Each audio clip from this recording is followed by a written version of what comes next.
So today I'm going to be checking out the 3 guitars that were the most requested by you guys. Last year, every time I did a review of a Fender, you guys mentioned, hey, have you checked out G&L? And every time I did a video of Gibson, you said, have I checked out Heritage? So I made a point to do videos of G&L and Heritage last year. This year, it was definitely the same theme. It was every time I talked about PRS, you guys said, hey, what about Knaggs? Have you checked out Knaggs? Every time I talked about Ibanez, you guys said, hey, what do you think of Kiesel? Have you checked out Kiesel? And every time I talked about a roasted neck, you guys said, Vola, have you checked out these Vola guitars? Let's start with the Vola. This is the Vola Oz. This guitar is definitely different. So here, let me explain. The finish is definitely what I think makes the guitar pop.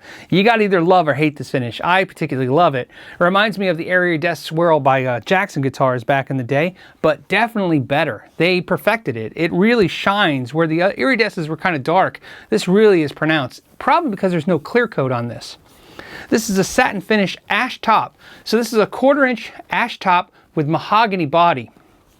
They use the same style Goto bridge that you're seeing in all the new modern kind of super strat style guitars. You have a humbucker single, which are their proprietary pickups, volume tone with a coil split on the bridge, and a 5-way switch. Very straightforward.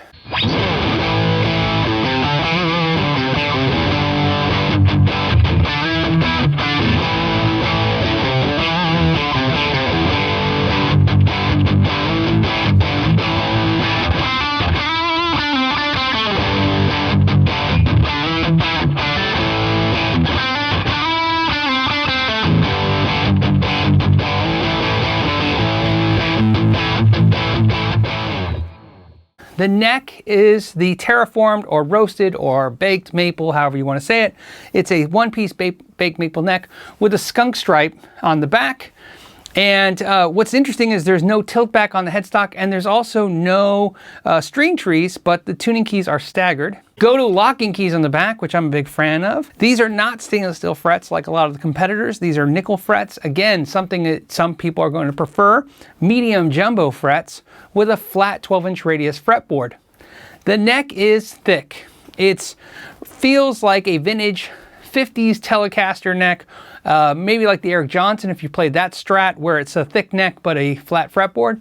It's also like the Richie Kotzen neck. So again, if you're familiar with those guitars, that's a good way to reference that. If you're not, think of American Standard Strat, but a lot thicker neck. Same kind of feel, but just thicker.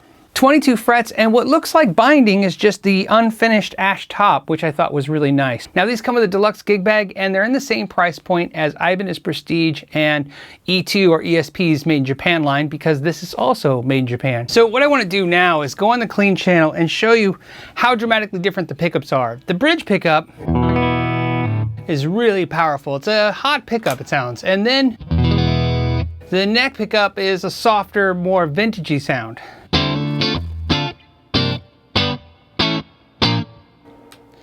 Now, if you go to the bridge, you get a little breakup on the amp.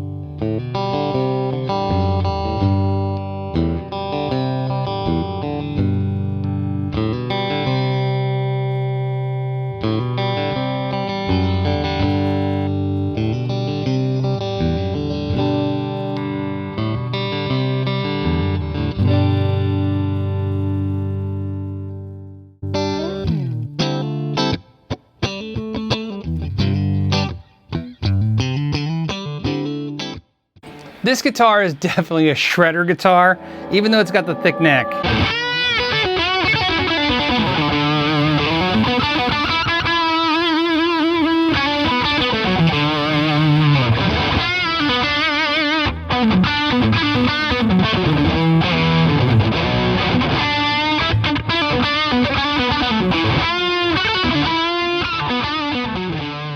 With the bone nut in this guitar, it definitely vibes more like a Strat. Thicker neck with the kind of the contours and the shape, it definitely feels and sounds with the single coils, and the tone a lot more like a Super Strat.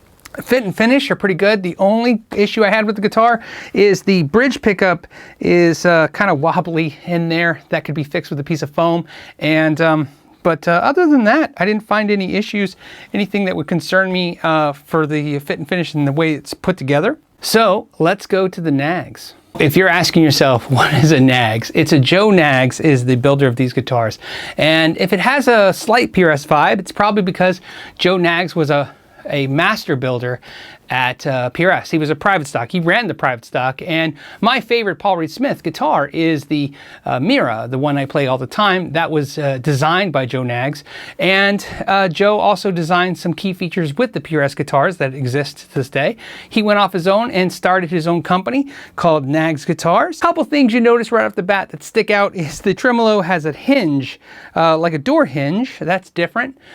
The bridge stays in tune really well. Couple things that I thought were strange was it's a screw-in whammy bar and it has to have a compression spring like a vintage Fender guitar. That is okay, but not really my preference.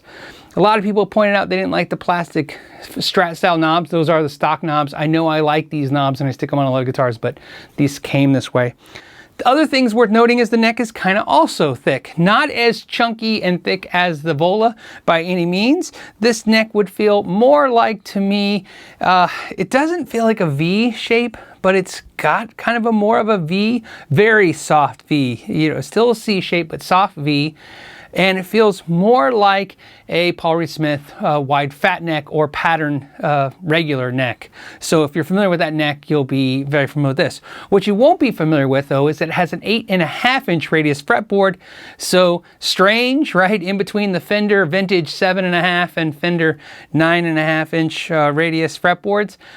Something different. It feels great. It plays great. I don't notice it. So, you know, I had to look it up on the specs. I didn't really like pick it up and went, whoa, this is so round. So the other thing about them is you notice they have this Fender-esque headstock. Kind of looks really cool. I like it. It reminds me of my Nuno, so pretty cool. The other thing that's an odd choice is they use like a Kluson style locking keys. Interesting choice, but very cool. This is an alder body with a spalted maple cap. And this is what's called a tier 3. They have tier 3, tier 2, and tier 1. And there's an explanation on that, but I want to explain to you the way I kind of perceive it.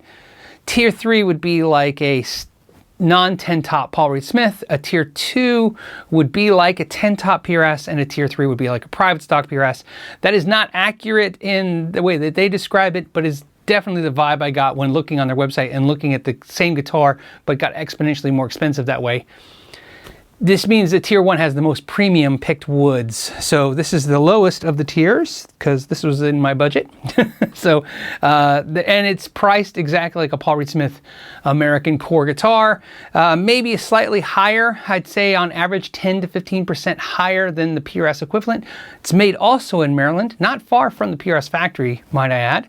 Comes with a case. It comes with a case that actually exactly like PRS case, to the point where when I got this out of the case, I stuck my Custom 24 right in the fitted case for this, and that's where my Custom 24 is. So I'm definitely going to say they're the same case. Graphite nut, very cool. Let's give this a sound sample. Okay, and on this one, something to note, it's a 3-way switch with a push-pull coil split. Here we go.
different departure from the PRS Vibe guitars is not only does it have an alder body like we talked about earlier, it is a set neck, but it's a maple neck.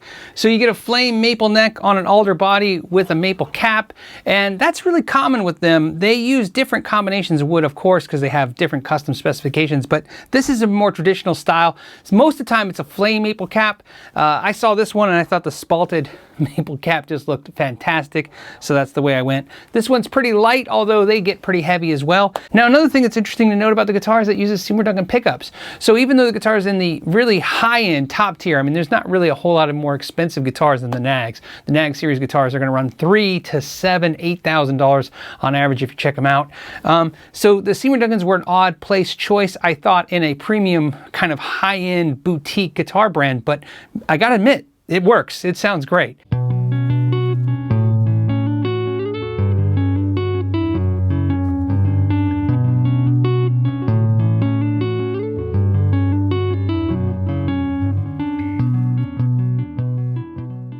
I don't know what else they would have to add to this guitar to make it better. It really does shine, and it really is impressive. So let's check out that Kiesel. So I'm pretty sure no matter what Kiesel I picked, I'm gonna be told I picked the wrong one. However, I picked the guitar that I thought would fit my needs, and I really wanted one of these style of guitars. Now, I've played a bunch of Strandbergs, I've played a bunch of these guitars, but I've never really owned one. So I thought, let's check this one out. The cool thing about this one was this fit what I was looking for, which is this is a basic build. There is no upgrades other than it has blue dots. So it's the standard woods, standard color options, standard bridge, no tremolo added. So this is a base model Kiesel guitar, which I thought would be really cool. I'm not really into the fancy woods, and I love this color. I have to admit, this is probably my favorite color.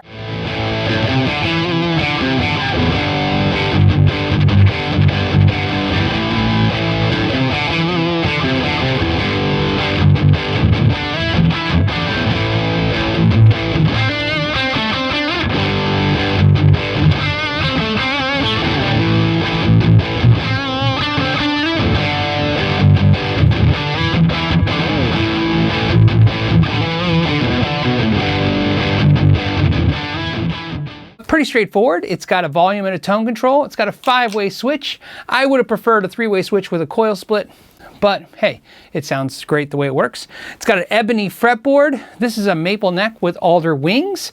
There is no headstock. Let's check out the clean channel and the neck pickup.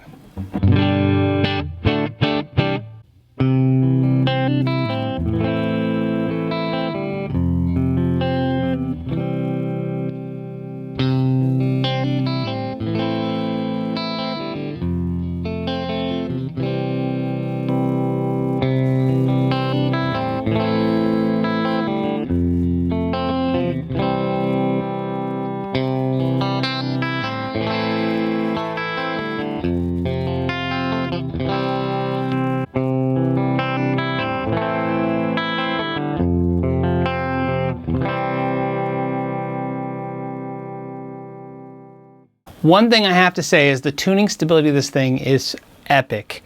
It feels like once I tightened it up and tuned it up, it's just going to stay there forever. It's really impressive. It's really hard to bump these out of tune, and they're really not that hard to adjust. I was a little concerned about them. I've messed with some of these in the past. Some are a little harder than others. This one seems pretty fine. These are stainless steel frets, and I can really tell on this guitar, especially since I'm doing these 3 guitars all in the same shot of this editing and stuff. This guitar felt immediately, because of the smaller neck and the stainless steel frets, effortless to play. Now keep in mind, this is not the thinner neck. This is the standard Kiesel neck with the standard radius fretboard. So this is the 20-inch radius fretboard that comes stock. You can get a 14, but this is 20. So there's a couple of things that are interesting. First, the Kiesel was the least expensive of the 3 guitars, but to point something out, it was also the most, I would say, stripped down, where the Vola had the, you know, kind of exotic paint job, and the Knaggs had the exotic wood top. This was more streamlined, but even almost pound for pound in every category, this was still the least expensive of the 3, which is very impressive, because although I couldn't say any one of the guitars is better than the others, I would definitely say if you're trying to find the best of the 3 for the price, it is interesting that this one is a very strong contender against those 2 other guitars in every way, but much friendlier price point. I'm really impressed with your guys' ability to suggest really cool guitars. So what guitars do you think that I'm still not trying that you guys suggest that I should try? So put down below which guitars you think I should try. Which guitars of these three do you like the most, and why? As always, I want to thank you guys so much. This is like the coolest episode ever because it was really designed and built by you guys. And as always, I want to thank you guys. Until the next time, know your gear.